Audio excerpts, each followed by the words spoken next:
I'm Scott Ott, and this is Bill Whittle now, and today's topic is going to be exclusively about the coronavirus pandemic. And Bill, we are just going to touch on various news stories related to the coronavirus, the COVID-19 novel coronavirus, the disease that's spreading around the world and across the country. First of all, as we record this, the Dow Jones Industrial Average had its biggest single-day point drop in history of almost 3,000 points, but it was a 13% drop, which does not match the 1987 drop of 23 points. But still, it seems that despite the fact that the Federal Reserve on Sunday decided to drop the interest rate down to almost zero and pump $700 billion into the economy by buying treasuries and mortgage-backed securities, the business community was not encouraged, or at least investors were not encouraged. Bill, what do you see happening sort of on a grand psychological level in our society? I think the most important point when you're talking about what's happening financially as a result of this is to understand that all of these drops are not the result of a financial issue. As Donald Trump said, it's a healthcare issue. The one thing that people don't like, especially investors, is uncertainty. They don't know, they just can't stand uncertainty. And the people who are more inclined to want to sell when the situation becomes uncertain tend to sell. But there's no, unlike the 2008 financial crisis, which was in fact a financial crisis, and the collapse on the market then that took place, this one doesn't seem to be in that category. This seems more artificial from a financial point of view.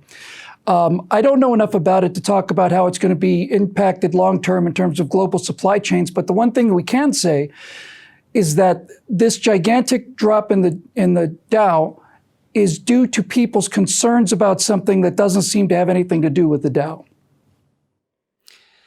Bill, there are a couple of U.S. senators who've made proposals. I'm sure every U.S. senator has made proposals, but a couple in the news, specifically from Senator Elizabeth Warren and Senator Mitt Romney. Warren seems to have taken the opportunity of the coronavirus pandemic to bring forward a lot of proposals that she had advanced before, but now tying them together with this situation and basically saying that any relief package should include, among other things, a $750 billion stimulus, an expansion of paid leave, increasing Social Security checks by $200 a month, a rule that says that you cannot be evicted from federally subsidized backed or insured housing, more money for homelessness services, a provision that allows you to modify or delay payment of your mortgage. And there was one more I skipped. Oh, yes, of course, student debt forgiveness.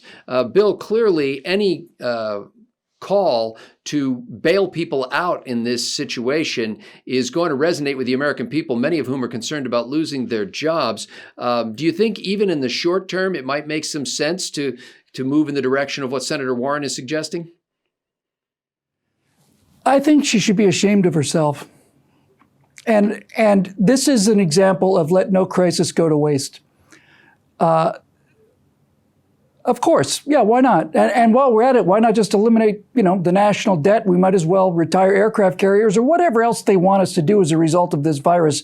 Liz has a plan for everything. She has a plan for your life. She has a plan for every aspect of your life.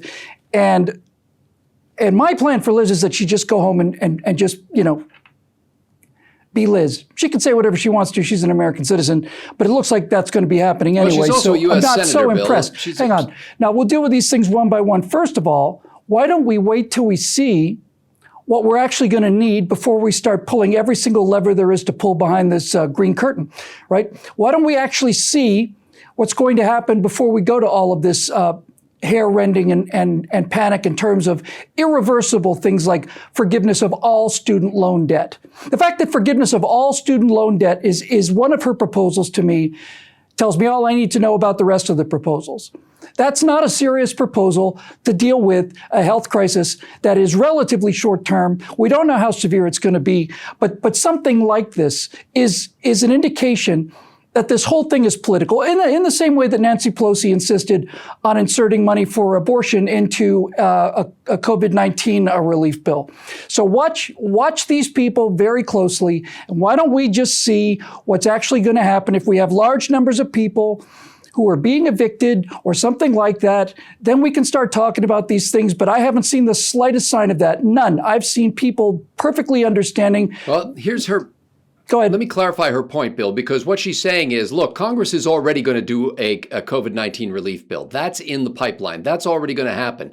And what she's saying is the last time the government did a bailout, it primarily benefited big corporations who didn't necessarily need it in the long run and overlooked the needs of ordinary Americans, especially lower income Americans.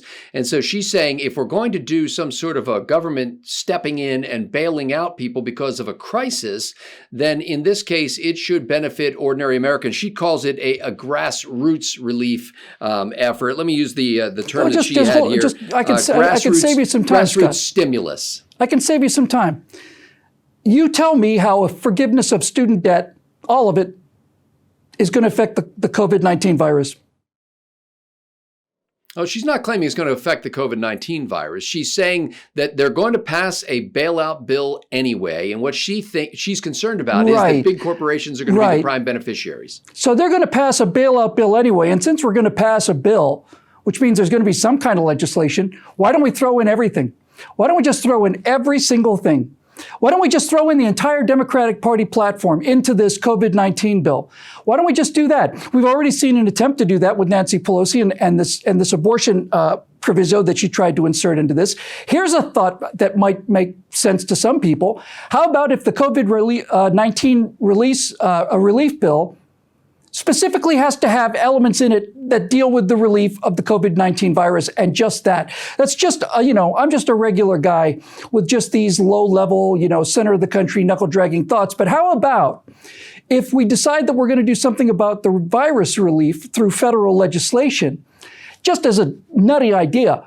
What if all of the federal legislation that we're talking about had something that had direct impact on the virus and not on what we Bill, wanted? as you well know, this is not about directly affecting the virus. This is about the economic impact of what the virus has done. This is about people losing their jobs. This is about people having to stay home for extended periods of time on leave. All of these things. Even Senator Mitt Romney, as I mentioned earlier, is suggesting that among the things that he would recommend be done, that every adult American should be given $1,000 immediately to get them through the short-term devastating effects of losing employment or not being able to go to work. Everybody gets one? Every adult. What if you don't need one? That's a fair question, but that's his proposal. Isn't it? So he's so not first alone, of all, and nor is she. Why don't we consider the sources here, okay? And why don't we? I'll tell you what it would get my attention, Scott. What would get my attention would be a piece of legislation on the federal level that was written by a strictly nonpartisan group of doctors and healthcare officials and epidemiologists who are dealing with what we have to deal with in terms of the virus. And then as far as the economic impact goes, why don't we start to see what the economic impact is before we start shoveling $1,000 for every single person in America who needs one? Why don't we wait and see what we're going to need? It's not like we're talking, this is the kind of thing that is driving the country off the edge, right? I'm not saying people aren't hurting. I'm not saying people aren't hurting if they can't go to work. I'm not saying self-isolation isn't an effective way to slow down the spread of this virus. All of that is sensible stuff. But whenever you hear the federal government and I don't know if I could find two more perfect examples of the kind of thing we should not be doing than forgiving all student loan debt and giving all Americans $1,000, including Mitt Romney, apparently. Apparently, Mitt Romney will be able to go down and get his $1,000 as well, right? So you tell me how that makes sense.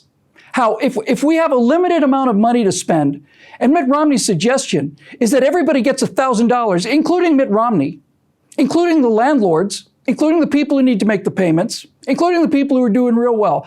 You tell me how that is a sensible allocation of the amount of money necessary to give every single adult in the American population $1,000 each.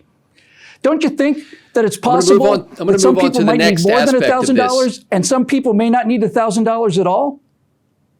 Does it sound like a good idea to you? Topics in this. We're going to try to get a bunch of topics in this show, and I want to move on to the next one because I can't answer your question having not been a spokesman for Mitt Romney and ever. So Bernie Sanders has two comments that related to this. Number one is he said there may be some wisdom in postponing primaries, an opportunistic statement. But in addition to that, when they asked him at the debate on Sunday night against former Vice President Joe Biden what each candidate thought that they should do about the coronavirus if they were president, and Bernie Sanders said, whether I'm elected president or not, we need to shut this president up right now, meaning stop Donald Trump from talking because he believes he's having a negative effect on things. Do you think that kind of thing is likely to win the hearts and minds of Democratic voters and overcome the momentum that Joe Biden has going?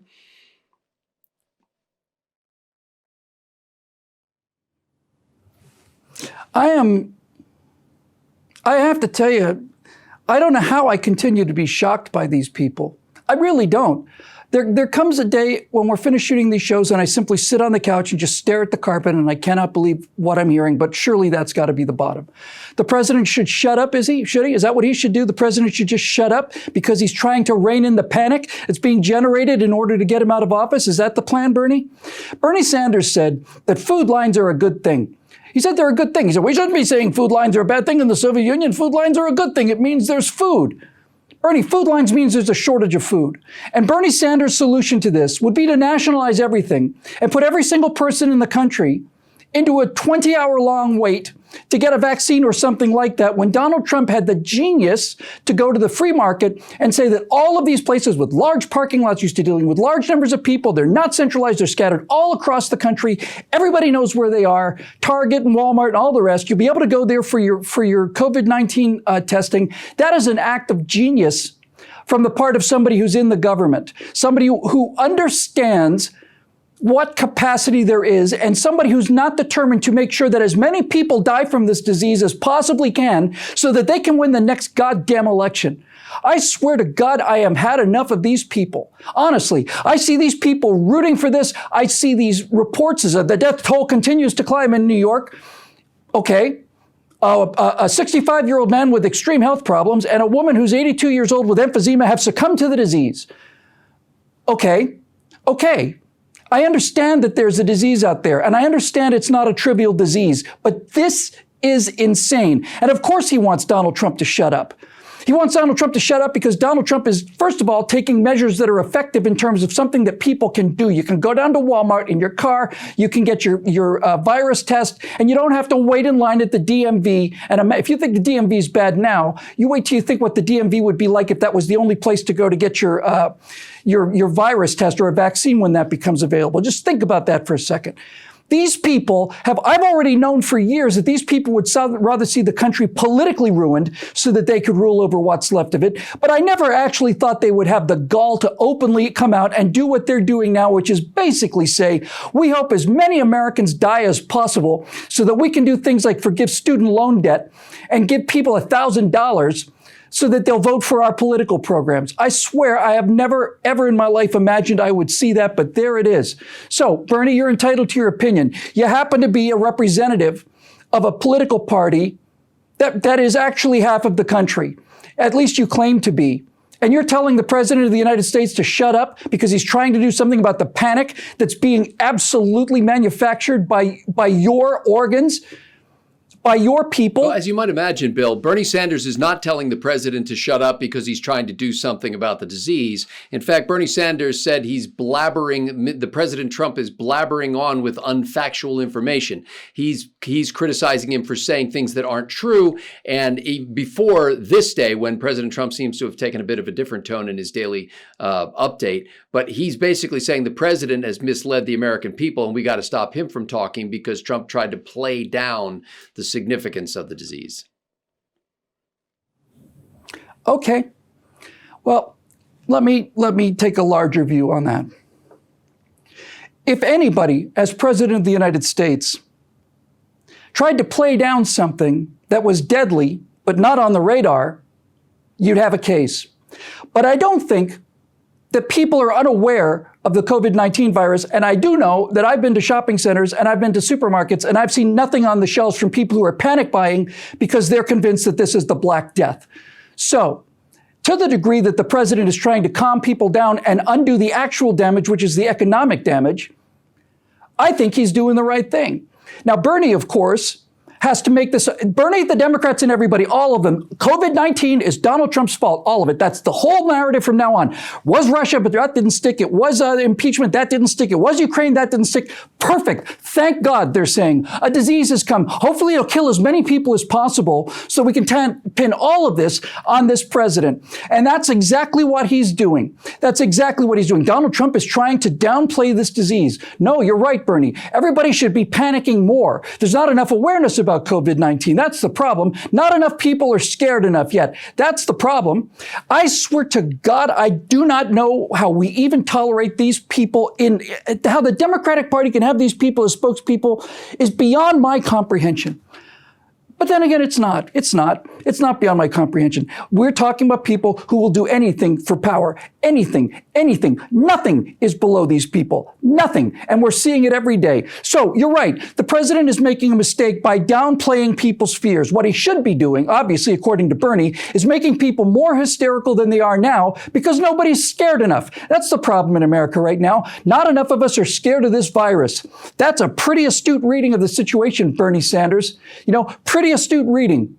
And Joe Biden, well, we don't know what Joe Biden's going to say because Joe Biden's not going to have anything to say. We know that Joe Biden won't have anything to say because if Joe Biden actually starts speaking about this, people will realize how far gone he is. This is your Democratic Party, ladies and gentlemen. You've got a communist who's utterly determined that the only way to deal with this is to make sure that everybody is in the same socialized healthcare system that's killing people in Italy because there's not enough beds or enough doctors available. And then you've got another guy who doesn't know which decade it is. So there's your choices. Choose wisely. Bill, final question here, and this has to do with the airline industry. There have been some proposals floated that the president, or that Congress rather, might provide some $50 billion in aid to the airline industry, which has been tremendously hard hit by this crisis, the people's fear of flying, and literally the president's order that we not fly any more people in from a large number of countries. $50 billion in aid, it's pointed out by an author in the New York Times whose name is Tim Wu, W-U. He brings up the fact that American Airlines, for example, has been making over the past 10 years or so billions and billions of dollars in profit, much of which they used to repurchase their own stock, some of which they used to buy new planes and upgrade older planes to put more seats into the same seating capacity or the same space. They have, in the process of that, run up $30 billion in debt, and yet at the same time, they've not made life easier for passengers. They've increased baggage fees, increased transfer fees.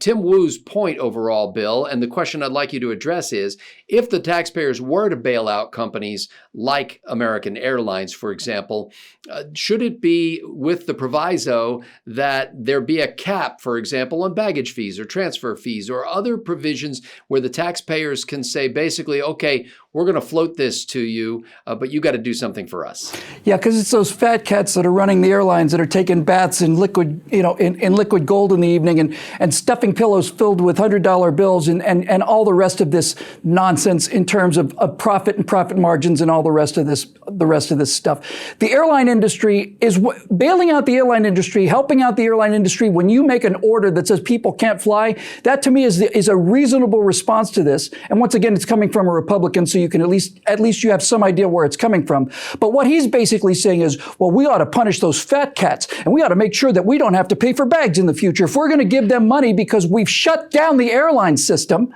completely, if we're going to give them money for that, then we should get bigger seats, and we should get lower fares, and we should get free baggage, and we should get also, they shouldn't charge us for the peanuts and all the rest of this insanity. I cannot believe let me explain this to him, okay? A business is a business, and a business runs on a thin margin, and the airline business runs on some of the thinnest margins available. If you simply decree that they no longer can do business because of a healthcare situation, because of a national health crisis, then it is not unreasonable to compensate those people because of this. This is a government decision. If you're saying you cannot fly there, then that is a government order. The airlines have to comply with it. And there's already enough fear ramped up by these people to make sure nobody's flying anywhere anyway. So this is a sector of the economy that could use some help. And I don't think it's a bad idea at all. And this business to bring in and the seats are too close together. And they bought new airplanes with their money. They took their profit. They bought new airplanes. Really? This upsets you, does it? Maybe we should just stay with the 20-year-old or the 30-year-old airplanes. And that way, and give the profits back to Bernie Sanders or somebody like that so we can buy a fifth house or an eighth house or some other thing about taking people's money and just hanging on to it so that the politicians can distribute it as they see fit. If you are going to give a relief to either the airline business, which could use it, or the resort business, or the cruise ship business, this is the result of an actual, genuine national emergency, the extent of which we do not know yet. But that is a reasonable preposition. If you ask me, if we're going to spend money, giving everybody in America $1,000, whether they need it or not, doesn't sound like such a good idea.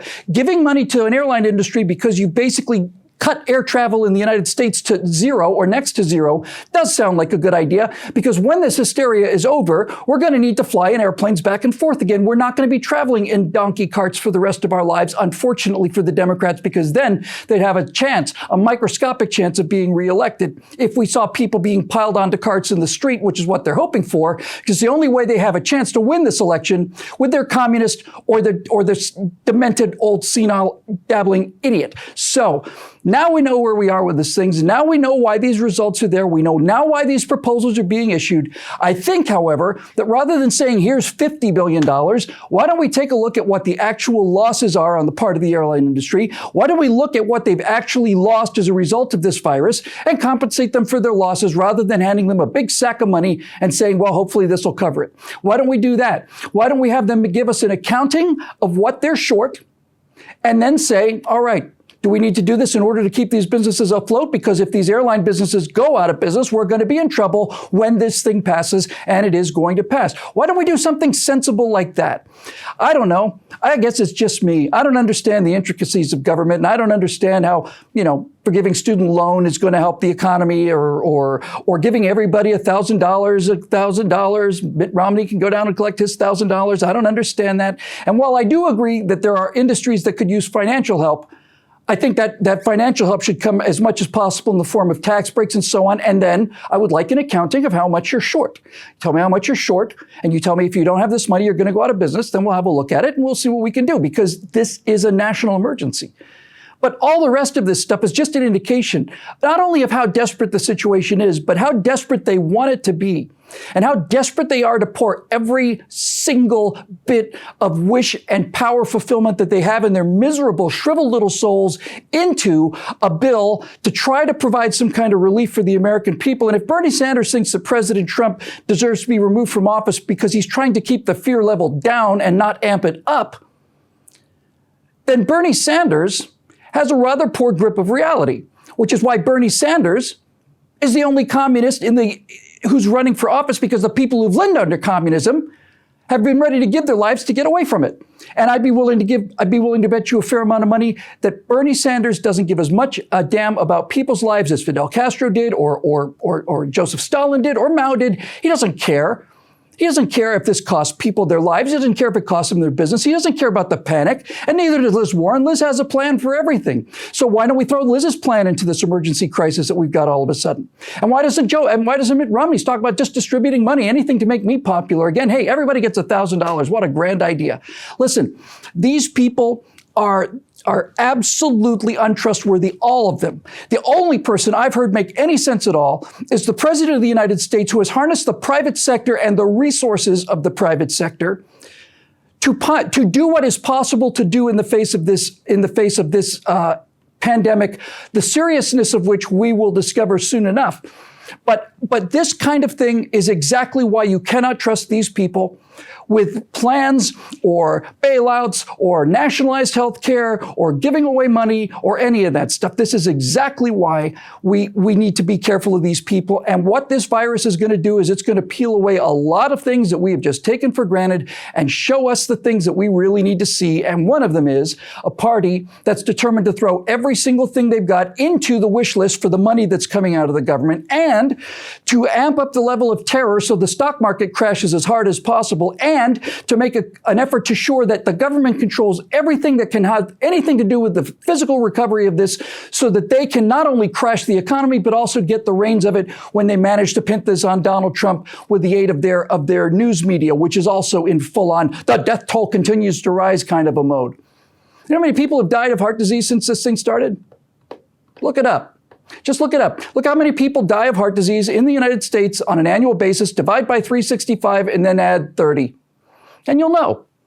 And then you'll know. And then you'll know where the risk of this thing is. But no one's doing that on the news. No one. Because if you do that, people will calm down. And if they calm down, they might vote Republican, and we can't have that. So better people die, better people go out of business, better people depend on the government. This is a godsend for them, and this is all you need to know right now on the table. What kind of America do you want in the future? What kind of an America do you want? Do you want one where you have to take Liz Warren's plan to go in line with Bernie Sanders' national health care plan? Or do you want a plan where you can go down to Walmart or Target or whatever and simply get the test that you need right there in front of everybody? Which one do you want, America? Now's your chance to decide, because these people are going to take everything they can from this.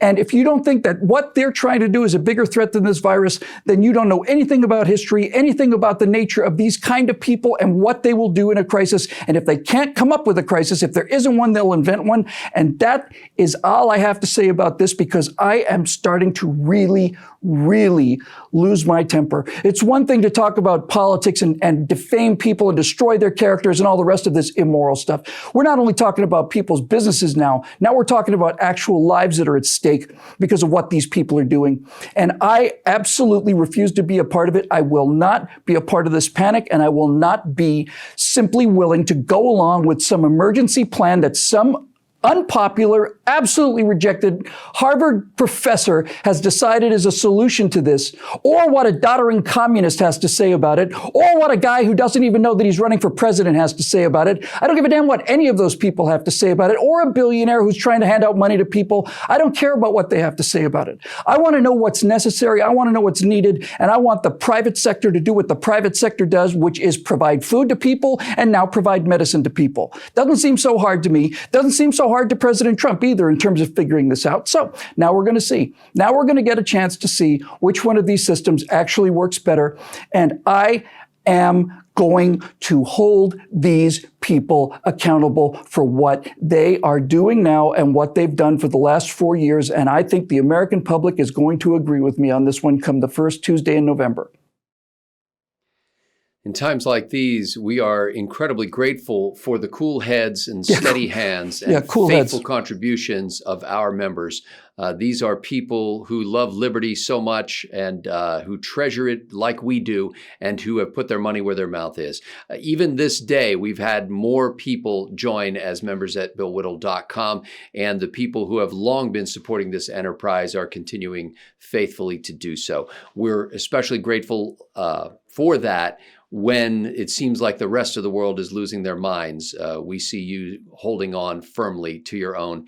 If you're that kind of person, you can go to BillWhittle.com and click that Become a Member link and find your people. For Bill Whittle, I'm Scott Ott. Thanks for watching.